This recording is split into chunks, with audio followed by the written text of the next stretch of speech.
প্রিয় দর্শক বন্ধুরা, মুখ্যমন্ত্রীর নির্দেশ মতো আবাস যোজনায় 11 লক্ষ পরিবারকে বাড়ি তৈরি করে দেওয়ার জন্য রাজ্য জুড়ে চূড়ান্ত পর্যায়ে সমীক্ষা শুরু হয়েছে শীঘ্রই। 21 অক্টোবর থেকে 30 অক্টোবর পর্যন্ত চলবে। বাড়ি বাড়ি গিয়ে এসে সমীক্ষা করা হবে। পুরো সমীক্ষার কাজ হবে একটা অ্যাপের মাধ্যমে। সেইখানে কিন্তু 10টি প্রশ্ন থাকবে। সেই 10টি প্রশ্ন কিন্তু ইয়েস এবং নো কিন্তু উত্তর আপনাদের দিতে হবে। তো চলুন আর সম্পূর্ণ জেনে নেবো এই ভিডিওর মাধ্যমে। আপনারা অবশ্যই ভিডিও সম্পূর্ণ দেখতে থাকুন এবং চ্যানেলটা অবশ্যই আপনারা সাবস্ক্রাইব করে রাখুন। তো চলুন বন্ধুরা, ভিডিওটা শুরু করা যাক। তো প্রিয় দর্শক বন্ধুরা, পুজোর পর আবাসের তথ্য যাচাই হবে অ্যাপের মাধ্যমে, এমনই কিন্তু ঘোষণা করা হয়েছে। যেখানে বলা হয়েছে, দেখুন এখানে বলা হয়েছে যে আবাস যোজনায় ঘরের উপভোক্তাদের যাচাই প্রক্রিয়া শুরু হবে পুজোর পর। তবে এবার কাগজে বা হাতে কলমে নয়, অ্যাপের মাধ্যমে পুরো কাজ সম্পূর্ণ করতে মাঠে নামছে পঞ্চায়েত দপ্তর। ইতিমধ্যে একটি ডামি অ্যাপ তৈরি করে জেলাগুলিকে বিষয়টি বোঝানো হয়েছে।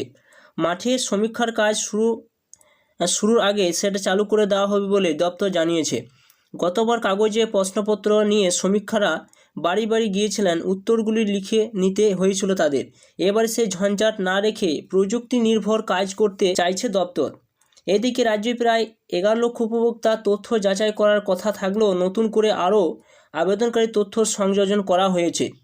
দপ্তর সূত্রে খবর, সরাসরি মুখ্যমন্ত্রী পোর্টালে যারা বাড়ির জন্য আবেদন করেছিলেন এবং সেই সময় যাচাই প্রক্রিয়া যাদের নামে ন্যায্য বলে রিপোর্ট তৈরি হয়েছিল, তাদের তথ্য ফের সমীক্ষা করবেন আধিকারিকরা। অর্থাৎ সব মিলিয়ে উপভোক্তার সংখ্যা বাড়বে আরও কয়েক লক্ষ মনে করছে রাজ্য। তো একটি 10টি কিন্তু প্রশ্ন থাকবে, যেটা এখানে বলা হয়েছে। আপনার ভিডিও থাম্বনেইলে আপনারা জানতে পেরেছেন যে 10টি কিন্তু আপনাদের প্রশ্ন থাকবে।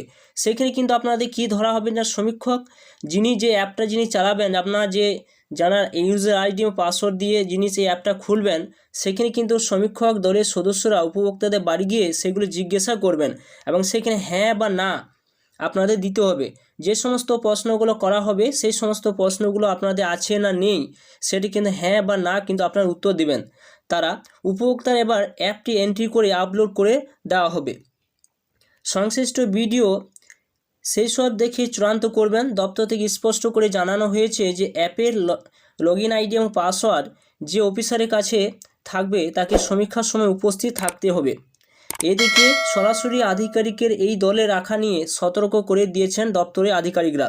কোনো প্রকার চুক্তিভিত্তিক কর্মী, যেমন আশা কিংবা অঙ্গনারী কর্মী, এইসব কাজে কিন্তু যুক্ত করা যাবে না, এমনই কিন্তু যেটা নির্দেশ কিন্তু জারি হয়ে গিয়েছে।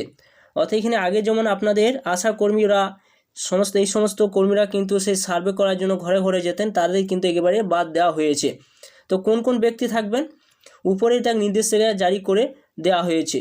তো সেখানে বলা হয়েছে এখানে কোনো স্কুল শিক্ষকও থাকবেন না। রাজ্য সরকারে যে সমস্ত কর্মচারীরা রয়েছেন সেই সমস্ত কর্মচারীরাই কিন্তু একমাত্র এই অ্যাপের মাধ্যমে আপনাদের বাড়ি বাড়ি গিয়ে সেই সার্ভে কাজটা করবেন এবং সঙ্গে একটা স্থানীয় একটা ব্যক্তি থাকবেন এবং সেই সমস্ত ব্যক্তি আপনাদের বাড়ি বাড়ি যাবে এবং সরকারি সে আধিকারিক গিয়ে আপনাদের সমস্ত তথ্য কিন্তু তুলে ধরবে এবং আপনাদের সেই তথ্যগুলি যদি আপনার সঠিক হয় বা আপনি যদি ঘর পাওয়ার যোগ্যতা হয়ে থাকেন, তাহলে তবেই আপনি কিন্তু আপনাদের ফাইনাল লিস্ট কিন্তু প্রকাশিত হবে। এরপর আপনার সেই ফাইনাল লিস্ট আপনার পঞ্চায়েত বা বিডিও অফিসে কিন্তু সেই টাঙিয়ে দেওয়া হবে যে কোন কোন ব্যক্তি এই ঘর পাওয়ার যোগ্য। এবং আপনার যখন সেই ফাইনাল লিস্ট প্রকাশিত হয়ে যাবে, তখন কিন্তু আপনাদের অ্যাকাউন্টে কিন্তু সেই প্রথম কিস্তি টাকা অর্থাৎ ফার্স্ট কিস্তি টাকা কিন্তু আপনাদের ঢুকতে শুরু করবে।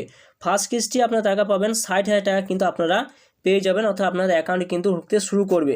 তো বন্ধুরা, আপনাদের বলে রাখি, আপনার যে সমস্ত প্রশ্ন করা হতে পারে, আপনাদের বাড়িতে গাড়ি আছে কিনা, আপনার জমি আছে কিনা, আপনি বাড়ি পেয়েছেন কিনা, সমস্ত উত্তর কিন্তু আপনাদের এখানে দিতে হবে। আপনার যদি থাকে হ্যাঁ না নো, এই সমস্ত উত্তর কিন্তু আপনাদের এই সমস্ত অ্যাপের মাধ্যমে আপনাদের চাওয়া হবে।